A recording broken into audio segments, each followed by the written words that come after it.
ഉണ്ടെങ്കിൽ ആരെങ്കിലും ഒന്ന് message അയക്കണേ.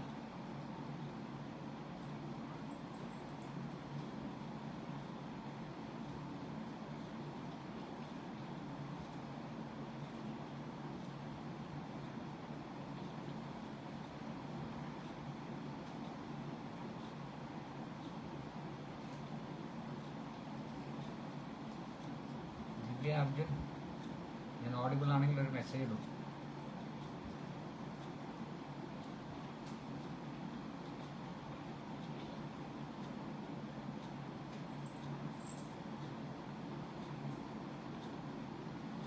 Okay, thank you. Programme എല്ലാവർക്കും നമസ്കാരം.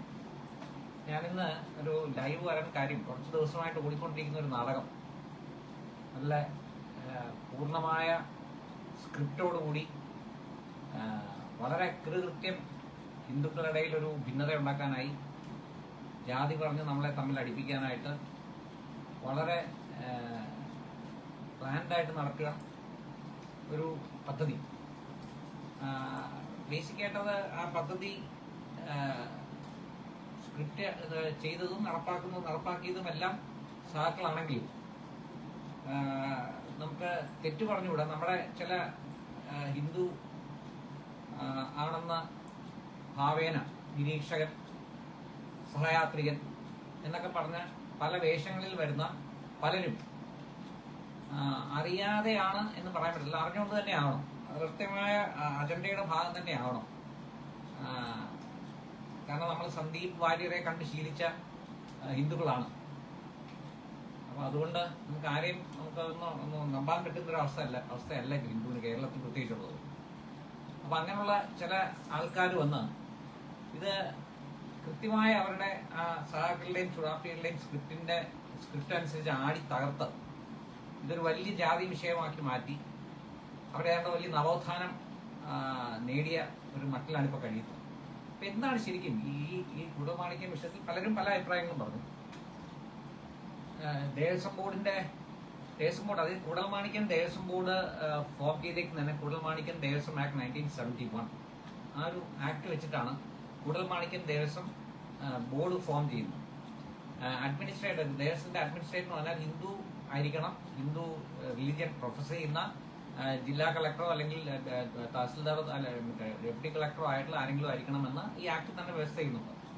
ഈ കമ്മിറ്റിയുടെ കാര്യവും പറയുന്നുണ്ട്, ഇങ്ങനെയാണ് കമ്മിറ്റി ഉണ്ടാവേണ്ടത്, ആ കമ്മിറ്റിയുടെ കോൺസ്റ്റിറ്റ്യൂഷൻ എന്താണ് എന്നെല്ലാം പറയുന്നുണ്ട്. അപ്പോ ഈ ആക്ട് പ്രകാരം ഉണ്ടാക്കിയ ഒരു ബോർഡാണ് കുടൽമാണിക്യം ദേവസ്വം ബോർഡ്. കട്ട സാക്കിളാണ്. കട്ട സാക്കിൾ എന്ന് പറഞ്ഞാൽ കൊടി പിടിച്ച് നടക്കുന്ന സാക്കിളാണ് അതിന്റെ ചെയർമാൻ മുതൽ ഇങ്ങോട്ടുള്ള എല്ലാ മെമ്പേഴ്സും. നമ്മുടെ ബിന്ദു മന്ത്രിയുടെയൊക്കെ എന്താ പറയുന്നത്, അതിന്റെ വാക്ക് ഉപയോഗിക്കുന്നത് ശരിയല്ല, പോട്ടെ, സാക്കിളിനെ പറ്റിയ വാക്കാണ്, എന്നാലും നമ്മളെ ഒരു പബ്ലിക് ഫോറത്തിൽ അത് ഉപയോഗിച്ചില്ല. അങ്ങനത്തെ ആൾക്കാരാണ് അവിടെ ഇരിക്കുന്നതല്ല. അവരൊന്നും ക്ഷേത്രത്തിനെ പറ്റിയോ ഹിന്ദുക്കളെ പറ്റിയോ സംഗമേശ്വരനെ പറ്റിയോ ഒരു ധാരണയോ അല്ലെങ്കിൽ ഒരു താല്പര്യമോ ഇല്ലാത്ത, ഈ ക്ഷേത്രം എന്ന് പറയുന്നത് വെറും ഒരു എന്താ പറയുന്നത്, അവനെ സംബന്ധിച്ചോളം ഒരു ആക്ടിവിറ്റിക്കുള്ളത്, ഒരു ആന്റി ഹിന്ദു ആക്ടിവിറ്റി എങ്ങനെ നടത്താം എന്ന് നടത്തുന്ന ഒരു റിസർച്ച് നടത്തിക്കൊണ്ടിരിക്കുന്ന ഒരു മാനേജ്മെന്റ് ആണ് ഈ ഹിന്ദു വിരുദ്ധനായ പിണറായി വിജയന്റെ സർക്കാർ വന്നതിന് ശേഷം അവിടെ അപ്പോയിന്റ് ചെയ്തിട്ടുള്ള എല്ലാ അഡ്മിനിസ്ട്രേറ്റർമാരും, എല്ലാ പിന്നെ ദേവസ്വം ബോർഡ് ചെയർമാൻമാരും അതിന്റെ മെമ്പർമാരും, സകല ആൾക്കാരും. നിങ്ങൾ ഓർത്ത് കാണും, ജസ്ന എന്താണ് ഒരു സ്ത്രീ ഇതിനു മുമ്പ് ഒരു ഡാൻസ് വിവാദം ഉണ്ടായി. അവിടെ ഒരു മുസ്ലിം സ്ത്രീ അവിടെ ഡാൻസ് കളിക്കാനായിട്ട് അവിടെ ഭരതനാട്യം കുച്ചിപ്പുടി കണ്ടോ അവതരിപ്പിക്കാനായിട്ട് ഒരു അപേക്ഷ കൊടുത്തു ക്ഷേത്ര ഉത്സവത്തിന്. അപ്പൊ ക്ഷേത്ര ഉത്സവം, ഈ കുടൽമാണിക്യം ക്ഷേത്രത്തിന്റെ ക്ഷേത്ര ഉത്സവം എന്ന് പറഞ്ഞാൽ ക്ഷേത്ര ഉത്സവത്തിന്റെ സകല ചടങ്ങുകളും സകല കാര്യങ്ങളും പതിവ് ചട്ടങ്ങളിൽ, ഈ ആക്ടിനകത്തോട് ചേർന്നുള്ള ഷെഡ്യൂളില് പതിവ് ചട്ടങ്ങളിൽ രേഖപ്പെടുത്തിയിട്ടുള്ളതാണ്. അത് ഇന്ന രീതിയിൽ. അപ്പൊ കുടൽമാണിക്യ ക്ഷേത്രത്തിനെ സംബന്ധിച്ചോളം സംഗമേശ്വരന് സമർപ്പണമായിട്ടാണ് അവിടെ കലകൾ. അപ്പൊ അത് എന്ത് കലകൾ വേണം, ഏതൊക്കെ രീതിയിലുള്ള കലകളായിരിക്കണം, അവിടെ പ്രോഗ്രാം അവതരിപ്പിക്കേണ്ട ഏതൊക്കെ രീതിയിലുള്ളതായിരിക്കണം എന്നുള്ളതിന് പോലും ചിട്ടകളുണ്ട്.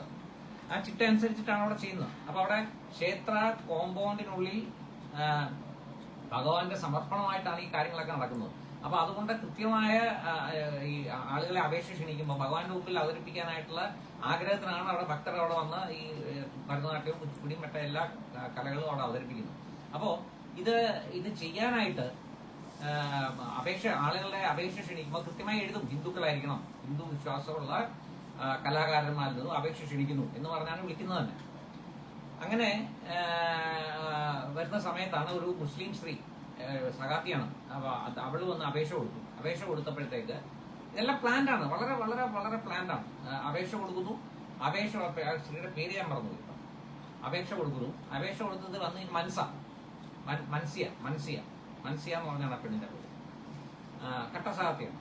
അപ്പൊ അവള് ഭരതനാട്യം കുച്ചിപ്പുടി അങ്ങനെ കണ്ടോ അവതരിപ്പിക്കാനായിട്ട് പിന്നെ അപേക്ഷ കൊടുക്കുന്നു. ദേവസ്വം ബോർഡ് പരിഗണിച്ചിട്ട് ഇവരോട് ചോദിക്കും, നിങ്ങൾ ഹിന്ദുവാണോ അല്ലെങ്കിൽ ഹിന്ദുവാണോ അല്ലയോ എന്നുള്ളത് വെളിപ്പെടുത്തണം. അപ്പൊ ഇവരോട് പറഞ്ഞു ഞാൻ ഹിന്ദു അല്ല, അപ്പൊ ഇത് പറ്റില്ല എന്ന് ദേവസ്വം പറഞ്ഞു. പറയാൻ വേറെ മാർഗമില്ല.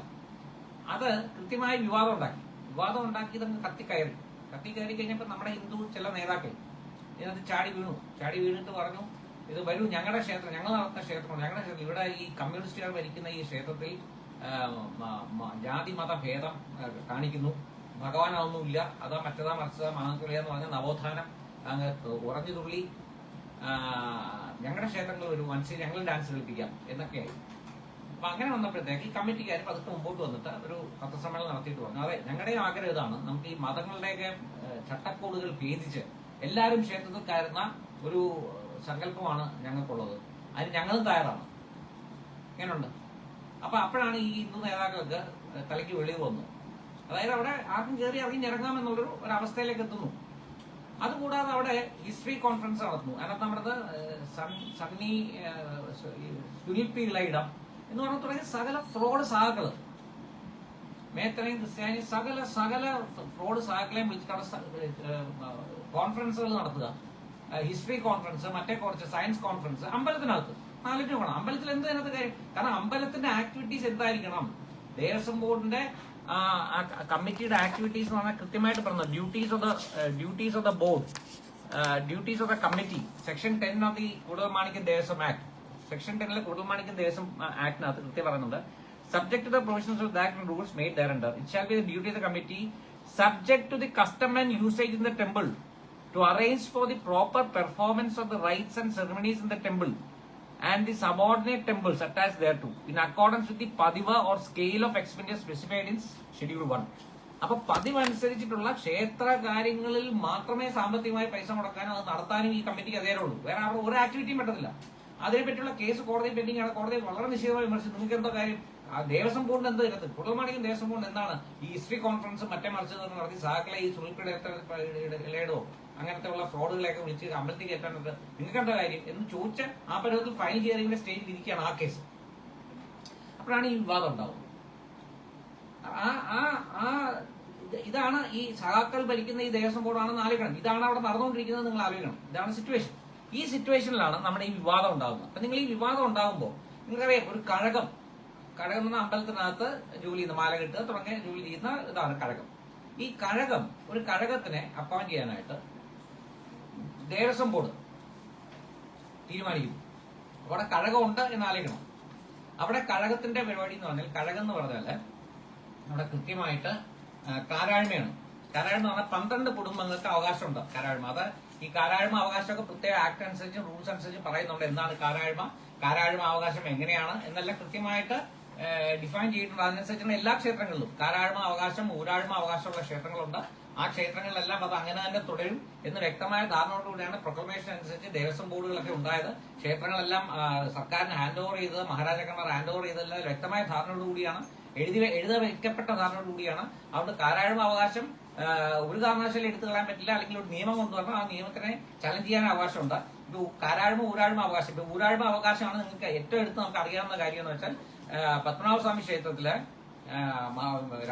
രാജകുടുംബത്തിനുള്ള അവകാശം, ആ ക്ഷേത്രത്തിന്മേലുള്ള അവകാശം, കാരണം അവരുടെ സ്വന്തം ക്ഷേത്രം അത്, ആ ക്ഷേത്രത്തിന്മേലുള്ള അവകാശം അവർക്ക് സ്ഥാപിച്ചുകൊണ്ടാണ് സുപ്രീം കോടതിയുടെ അവസാനത്തെ ഉത്തരവ് വന്നത്.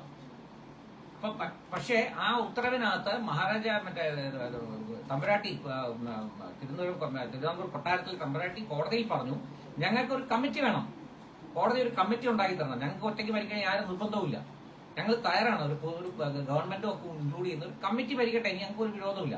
അങ്ങനെ തിരുവിതാംകൂർ രാജകുടുംബത്തിന്റെ അവകാശങ്ങൾ പൂർണ്ണമായി നിലനിർത്തി, അവർക്ക് പ്രാഥമിക അവകാശം അവർക്കാണ് എന്ന് കണ്ടുകൊണ്ട് അവരുടെ നിർദ്ദേശിക്കുന്ന ആൾക്കാർ വെച്ചിട്ടാണ് ഈ കമ്മിറ്റി ഉണ്ടാവുന്നത്. ഇപ്പോൾ ആ കമ്മിറ്റിയാണ് ഇപ്പോൾ അവിടെ ഭരിച്ചുകൊണ്ടിരിക്കുന്നത്. നിങ്ങൾ മനസ്സിലാക്കണം. അപ്പൊ അതാണ് കാരാഴ്മ ഊരാഴ്മ അവകാശങ്ങൾ അതാണ്, ഒരു കാരണത്തിൽ എടുത്ത് കളയാൻ പറ്റില്ല. കാരണം തലമുറകളായി നിലനിന്നിരിക്കുന്ന അവകാശങ്ങളാണ് ഈ ക്ഷേത്രങ്ങൾ എന്നൊക്കെ പറഞ്ഞാൽ.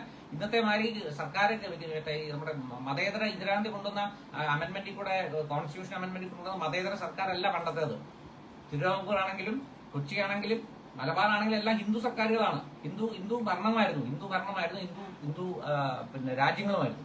അപ്പോ അതിനനുസരിച്ച് അപ്പൊ ഈ കാരാഴ്മ ഊരാഴ്മ റൈറ്റുകളൊക്കെ എല്ലാവർക്കും ഉണ്ട്. അത് ഈ ആൾക്കാർ പറഞ്ഞ ഇതൊക്കെ മറ്റേ സതി ഉണ്ടായിരുന്നു, അതൊക്കെ എടുത്തു കളയണം. നമ്മുടെ ഹിന്ദു നവോത്ഥാന ചില നായന്മാരുണ്ട്, ഞാൻ പറഞ്ഞില്ലേ, ഈ മറ്റേ കൂടെ സഞ്ചരിക്കുന്നവർ, സഹയാത്രികർ പുതിയ കുറെ ഏർപ്പാടുകളുണ്ട്. അപ്പൊ അവരൊക്കെ പറഞ്ഞതെന്ന് വെച്ചാല് ഇതൊക്കെ എടുത്ത് കാണണം. എന്തോന്ന് കാരാഴ്മ? ഇത് തന്നെയാണ് രാഹുൽ ഗാന്ധിയും പ്രിയങ്ക ഗാന്ധിയും പറഞ്ഞ കുടുംബവാഴ്ച. ഈ കുടുംബവാഴ്ചയൊക്കെ എടുത്ത് ദൂരെ കളയണം, ചവിട്ടുകൊട്ടലെറിയണം, സമുദ്രത്തിലെറിയണം, മറ്റേതാ മറിച്ചത്. ഇതിനെപ്പറ്റി പ്രാഥമികമായ വിവരമില്ലാത്ത വിവരക്കേട് എന്ന് തന്നെ ഇതിനൊക്കെ പറയാൻ പറ്റും. കാരണം ഇതിനൊക്കെ നിയമപരമായ റൈറ്റ് വെച്ചിട്ട് ഇവിടെ ആക്ടും റൂൾസും ഒക്കെ വെച്ച് കൃത്യമായ ധാരണകളോടുകൂടി വളർച്ചയ്ക്ക് പരിപാടിയാണ് ഈ കാരാഴ്മ ഊരാഴ്മയൊക്കെ. അതെല്ലാം അംഗീകരിക്കപ്പെട്ടതാണ്, പല കോടതികളിൽ അംഗീകരിക്കപ്പെട്ടതാണ്. അപ്പോ ഇതെന്താ ചെയ്യുന്നത് വെച്ചാൽ ഈ ഇവിടെ ഒരു പോസ്റ്റേ ഉള്ളൂ, കഴകത്തിന്റെ ഒരു പോസ്റ്റേ ഉള്ളൂ ആകെ. ഈ കഴകം പോസ്റ്റിലേക്ക് അപ്പൊ അവിടെ ഈ 12 കുടുംബത്തിൽ നിന്നുള്ള ആൾക്കാരെ അവിടെ ജോലി ചെയ്തുകൊണ്ടിരിക്കുകയാണ്, കാലാകാലങ്ങൾ നാളിക്കണം, തലമുറകളായി ജോലി ചെയ്തുകൊണ്ടിരിക്കുക. ഓരോ 12 കുടുംബത്തിൽ നിന്ന് ആൾക്കാരെ മാറി വന്ന് അവരവിടെ, ഇത് വലിയ ലുക്രേറ്റീവായിട്ട് വലിയ പൈസ ഏർപ്പാടുള്ള കാര്യങ്ങളൊന്നുമല്ല. എന്നാലും ഇതൊരു ഒരു എന്താ പറയുക, പ്രിവിലേജ് ആണ്. ഭഗവാന് വേണ്ടി മാല കെട്ടുക എന്ന് പറഞ്ഞ പ്രിവിലേജ്, അതനുസരിച്ചിട്ടാണ് വരുന്നത്. അങ്ങനെ നിൽക്കുന്ന സമയത്താണ് ഇത് ആരും അറിയാതെ ഈ കമ്മി ബോർഡ്, ഈ കുടൽമാണിക്യം ദേവസ്വം ബോർഡിലെ സഹാക്കൾ, അവരെ ഒരു കൃത്യമായ ഒരു റിക്വസ്റ്റ്, ഈ ട്രാങ്ക് ഇതുണ്ട്, എന്താണ് പറയുന്നത്, നമ്മുടെ കേരള ദേവസ്വം റിക്രൂട്ട്മെന്റ് ബോർഡ് ഉണ്ട്. ആ റിക്രൂട്ട്മെന്റ് ബോർഡ് കേരളത്തിലെ എല്ലാ ദേവസ്വങ്ങളിലെയും വേക്കൻസികളിൽ അപ്പോയിന്റ്മെന്റ് നടത്താനായിട്ട് ഉണ്ടാക്കിയിട്ടൊരു ബോർഡാണ് റിക്രൂട്ട്മെന്റ്. അതിന്റെ തലപ്പത്തിരിക്കുന്ന ഒരു സഖാവാണ് നമ്മുടെ പഴയ ദേവസ്വം ട്രാങ്കൂർ തിരുവിതാംകൂർ ദേവസ്വം പ്രസിഡന്റ് രാജഗോപാലൻ എന്ന് പറഞ്ഞിട്ട് ഒരു വക്കീലാണ്. അദ്ദേഹം കട്ട സഖാവാണ്, ഡിക്ലേർഡ് കൊമ്രേഡാണ്, കൊടി പിടിക്കുന്ന ആളാണ്. അപ്പൊ അങ്ങനെയാണ് ഇപ്പൊ അതിന്റെ ചെയർമാൻ എന്നാണ് ഞാൻ മനസ്സിലാക്കുന്നത്. അപ്പൊ ഇതനുസരിച്ചിട്ട് ഇത് വന്നത്, നിലവിൽ വന്ന Kerala Devaswom recruitment board rules 2015 എന്ന് പറയുന്നത് വെച്ചിട്ടാണ് ഈ ബോർഡ് നിലവിൽ വരുന്നത്. ഈ ബോർഡ് നിലവിൽ വന്നിട്ട് ഈ ബോർഡിലെ സെക്ഷൻ 3 പറയുന്നു, the board shall have the power to prepare select list for the appointments of candidates in various post except hereditary post coming under the various Devaswom boards and managing committee. അതായത് hereditary post എന്നാണ് ഈ കാരാഴ്മ. അപ്പൊ hereditary post അല്ലാത്ത വേക്കൻസികളിൽ fill ചെയ്യാനായി ഈ Devaswom board recruitment ബോർഡിന് അവകാശമുണ്ട് എന്നാണ് റൂൾ 3 പറയുന്നത്. അതനുസരിച്ചിട്ടാണ് ഈ അവകാശങ്ങളൊക്കെ വരുന്നത്. അപ്പൊ ഇത് വെച്ചിട്ട് നമ്മുടെ ഈ സഹാക്കളുടെ ദേവസ്വം ബോർഡ്, കുടൽമാണിക്യം ദേവസ്വം ബോർഡ് ഇണ്ടാതെ ഒരു അപേക്ഷ കൊടുക്കുന്നു ഈ പോസ്റ്റിലേക്ക്. അപ്പൊ ഇവിടെ ആളുണ്ടെന്ന് ആലോചിക്കണം, ഇവിടെ ഹെറിഡിറ്ററി പോസ്റ്റ് ആണ്, ആളുണ്ടെന്ന് ആലോചിക്കണം. ഈ പോസ്റ്റിലേക്ക് ഇത് കൊടുക്കും. തമാശ എന്ന് വെച്ചാൽ ഈ Kerala Devaswom board recruitment board rules 2015 schedule ഉണ്ട്. ഷെഡ്യൂൾ 1 പറയുന്നത് hereditary post in Devaswom boards. ഏതൊക്കെ ദേവസ്വം ബോർഡിലെ ഹെറിഡിറ്ററി പോസ്റ്റ്, അതായത് ട്രാവൻകൂർ ദേവസ്വം ബോർഡിലെ പറയുന്നുണ്ട്, ശാന്തി അങ്ങനെയൊക്കെ പറയുന്നുണ്ട്, കൊച്ചിൻ ദേവസ്വം ബോർഡിന്റെ ഏതൊക്കെ ഹെറിഡിറ്ററി പോസ്റ്റ് ആകാമെന്ന് പറയുന്നുണ്ട്. അത് കഴിഞ്ഞ് കൂടൽമാണിക്യം ദേവസ്വം പോസ്റ്റ്, കൂടൽമാണിക്യം ദേവസ്വം എന്ന് പറഞ്ഞ ഷെഡ്യൂൾ 1E കുടൽമാണിക്യം ദേവസ്വം എന്ന് പറഞ്ഞിട്ട് അത് കൃത്യമായിട്ട് പറയുന്നുണ്ട്. ശാന്തി ഏതൊക്കെയാണ് ഹെറിഡിറ്ററി പോസ്റ്റ്, ആ ഹെറിഡിറ്ററി പോസ്റ്റിലെ റിക്രൂട്ട്മെന്റ് ബോർഡിന് അവകാശമില്ല.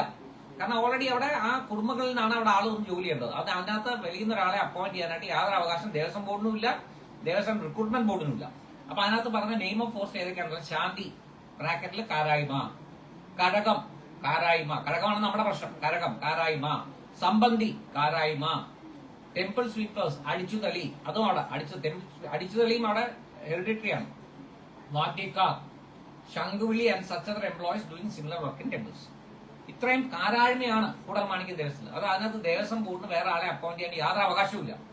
ഇങ്ങനെ നിയമപരമായ കാര്യങ്ങൾ ഇങ്ങനെ ഇരിക്കെ ഈ ദേവസ്വം ബോർഡ്, കൂടൽമാണിക്യം ദേവസ്വം ബോർഡ് ഒരാളെ അപ്പോയിന്റ് ചെയ്യാനായിട്ട് ഈ പോസ്റ്റ് വേക്കന്റ് ആണെന്ന് കള്ളം പറയുന്നു.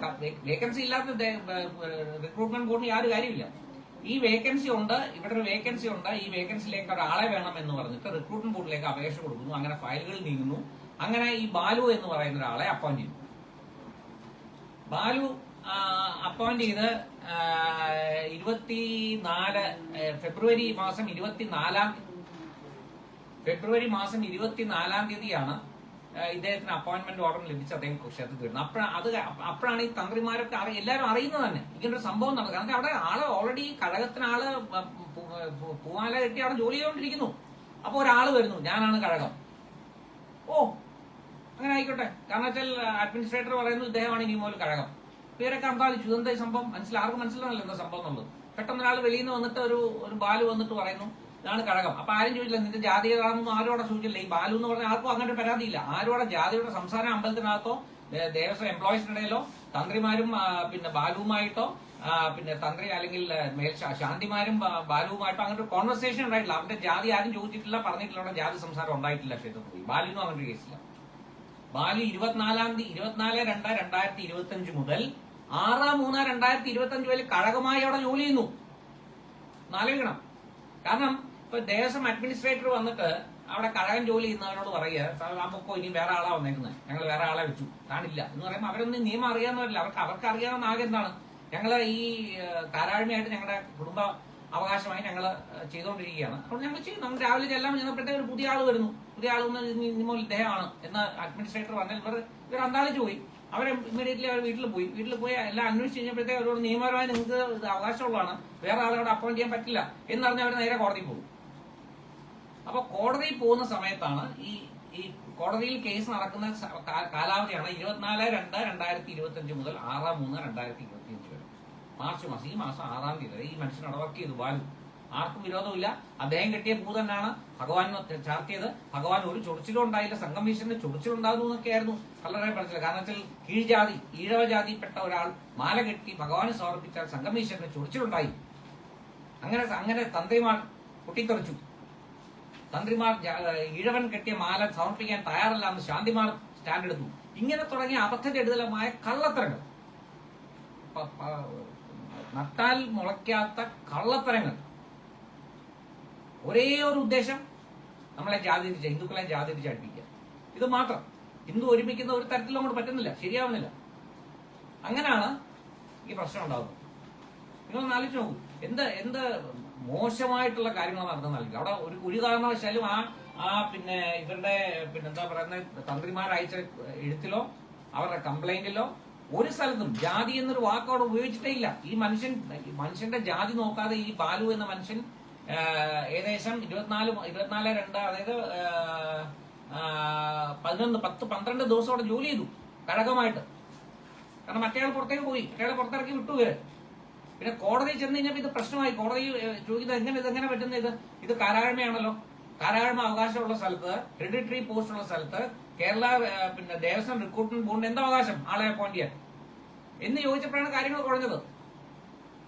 അപ്പോ നിങ്ങൾ മനസ്സിലാക്കേണ്ട ഒരു കാര്യം എന്ന് വെച്ചാൽ ഇതിനകത്ത് ഇനി അടുത്ത നടപടികൾ വരേണ്ട എന്താന്ന് വെച്ചാൽ കൃത്യമായ നടപടികൾ.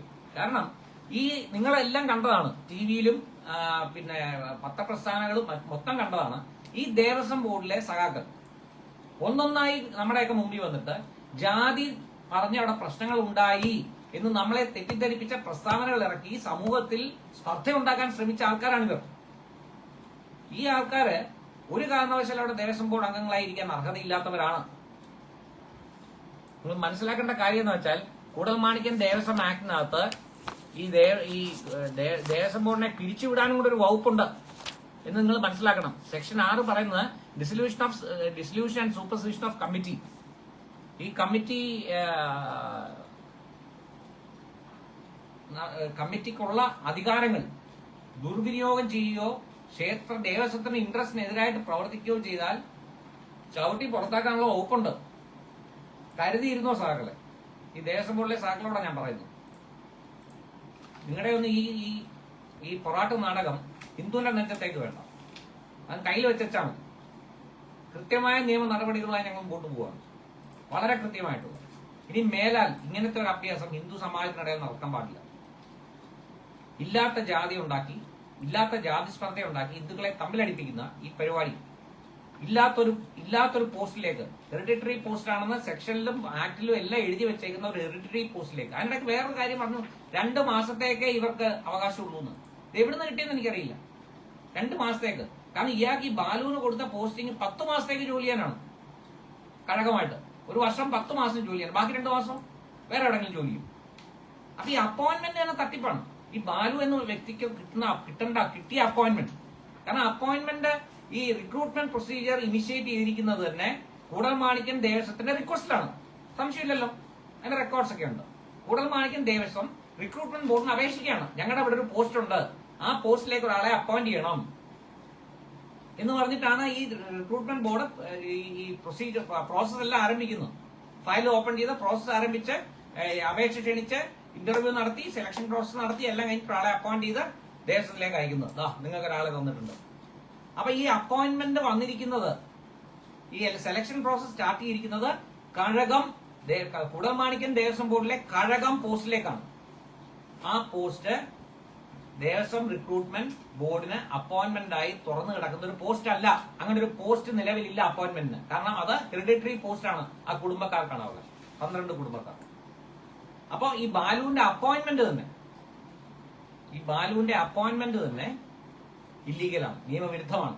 ഇങ്ങനൊരു അപ്പോയിന്റ്മെന്റ് പാടില്ല. കാരണം അയാളെ അപ്പോയിന്റ് ചെയ്തിരിക്കുന്നത് കഴകത്തിലേക്കാണ്, ഇല്ലാത്ത പോസ്റ്റിലേക്ക്. അപ്പൊ അങ്ങനൊരു ആ അപ്പോയിന്റ്മെന്റ് തന്നെ ഇല്ലാതായി. അപ്പം ബാലു എന്ന് പറഞ്ഞ സഖാവിനെ ചുളുവില് ഹിന്ദുവിന്റെ നെറ്റത്തൂടെ കയറി ജാതി സ്പർദ്ധയുണ്ടാക്കി ഒരു സഖാവിനെ അങ്ങ് അപ്പോയിന്റ് ചെയ്ത് സൂക്ഷിക്കാമെന്ന് സഹാക്കളാരും വിചാരിക്കണ്ട. മന്ത്രി, ഒരു ബിന്ദു മന്ത്രിയുണ്ട്, തിരിച്ചടക്കടക്കാരിയാണ്, വാക്കെടുത്താൽ കള്ളേ പറയുള്ളൂ. അവരുടെ ഒരു ഫേസ്ബുക്ക് പോസ്റ്റ് ഉണ്ട്, ജാതി ഉണ്ടായിരുന്നു അവിടെ. മത നിരപേക്ഷമായ ഒരു സ്ഥലമാണ് പോലും കൂടൽമാണിക്യം ക്ഷേത്രം. പള്ളിയിൽ പോയി പറഞ്ഞേച്ചാൽ മതി. അതിന് അടുത്ത് വേറെ കുറെ പള്ളികളുണ്ട്, ആ പള്ളിയിലോട്ട് കയറി അങ്ങ് പറഞ്ഞേച്ച് പോയാൽ മതി. ക്ഷേത്രത്തിനകത്തോട്ട് കയറി വന്ന് മതനിരപേക്ഷ ഒന്നും പറയണ്ട. അത് ഞങ്ങൾ ഹിന്ദുക്കൾ നോക്കിക്കോളാം എന്തോ അവിടെ നടക്കണ്ടേന്നുള്ളത്. ഇതുമാതിരി തെമ്മാനത്തിലായിട്ട് മേലാൽ വന്നാൽ എനിക്ക് അത്രേ പറയാനുള്ളൂ. ഞാൻ നിർത്തുന്നതിന് മുമ്പ് ഒരൊറ്റ കാര്യം കൂടെ പറഞ്ഞു. ഈ ഹിന്ദു വലതുപക്ഷ നിരീക്ഷകർ പിന്നെ ബുദ്ധിജീവി എന്നൊക്കെ പറഞ്ഞ് വരുന്നവന്മാരെ കരുതിയിരുന്നാൽ നമുക്ക് നല്ലത്. കാരണം ഇവരാണ് ഈ ഇഷ്യൂ ഇത്രയും ഉണ്ടാക്കിയത്. എന്തായാലും കാര്യങ്ങൾ മനസ്സിലാക്കിയതോടെ ദേവസ്വം ബോർഡും ഈ ബാലുവും ഒക്കെ പതുക്കെ പിന്മാറിയിട്ടുണ്ട്. അപ്പൊ അതുകൊണ്ട് നിങ്ങളെ അറിയിക്കാനുള്ളൊരു കാര്യം, നമ്മളാരും പിന്മാറിയിട്ടില്ല ഈ വിഷയത്തിൽ. ഈ വിഷയവുമായി മുന്നോട്ട് പോകാൻ തന്നെയാണ് തീരുമാനം. കൃത്യമായ പെറ്റീഷൻസ് ഹൈക്കോടതിയിൽ ഫയൽ ചെയ്തിരിക്കും. കൃത്യമായി ഇതിന്റെ പുറകിൽ പ്രവർത്തിച്ചവരെ നമ്മൾ പിന്നെ ഒരു അന്വേഷണം നടത്തി കണ്ടുപിടിക്കാനുള്ള നിയമ നടപടികൾ ഉണ്ടാവും. എന്താണ് ഇത് ആരാണ് ഇതിന്റെ പുറകിൽ കളിച്ച് ഈ ജാതി സ്പർദ്ധം ഹിന്ദുക്കളുടെ ഇടയിൽ ഉണ്ടാക്കാനുള്ള പദ്ധതിയുമായി ഇറങ്ങിയത് ആരാണ്, അത് എന്തുകൊണ്ടാണ് ഇതിങ്ങനെ വന്നത് എന്നുള്ളത് അവരാരും ഈ ക്ഷേത്രവുമായി ബന്ധപ്പെട്ട് ഒരു കാര്യത്തിലും തുടരാൻ നമ്മൾ സമ്മതിക്കുന്നു വിചാരിക്കേണ്ട. അതിനുവേണ്ട എല്ലാ നടപടികളും ഉണ്ടാവും. ദയവായി നിങ്ങൾ കാതും കണ്ണും തുറന്നിരിക്കുക. നമ്മളെ കൂട്ടിത്തള്ളിപ്പിക്കാനായിട്ട് ഇങ്ങനെ തക്കം പാത്തിരിക്കുന്നു, നമ്മുടെ കൂടെ ഉള്ളവർ ഉൾപ്പെടെ. അതുകൊണ്ട് എല്ലാവരും സൂക്ഷിച്ചിരിക്കുക. നന്നായി വട്ടെ. നമസ്കാരം.